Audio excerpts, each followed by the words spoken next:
की जी घटना झाली नाही, जे दादांना झालं नाही आपल्या सर्वांना वाटतं, तसं नसून ही घटना झाली आहे आणि आज दादा आपल्यामध्ये नसले तरी सुद्धा विचाराने ते आपल्या सर्वांबरोबर आहेत।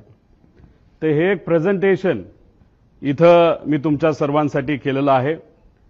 या प्रेझेंटेशनमध्ये मी स्वतः, माझी टीम, मित्र, ज्यांच्या कोणाकडे पर्यंत मी पोहोचू शकलो, त्यांच्याकडनं जी माहिती आम्हाला मिळाली ती माहिती या प्रेझेंटेशनच्या माध्यमातून आपल्या सर्वांपर्यंत आणण्याचा प्रामाणिकपणे प्रयत्न केलेला आहे। काही लोक म्हणतील ही कुठून आणली, कशी आणली? ही आम्ही आणली आहे।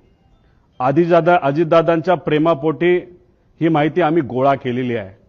मी सरकारमध्ये नाही, आम्ही सरकारमध्ये नसलो तरी जे काही जमलं, कारण का शेवटी दादा असतील, साहेब असतील, आम्हा सर्वांना एवढंच सांगितलेलं आहे की प्रयत्न करत राहावा आणि तो प्रयत्न या प्रेझेंटेशनच्या माध्यमातून हाच केलेला आहे की खरं काय घडलं याची माहिती लोकांना पाहिजे, आम्हाला माहिती पाहिजे, म्हणून हा प्रामाणिक असा प्रयत्न तिथे केलेला आहे। माझ्यासारख्या छोट्या की जी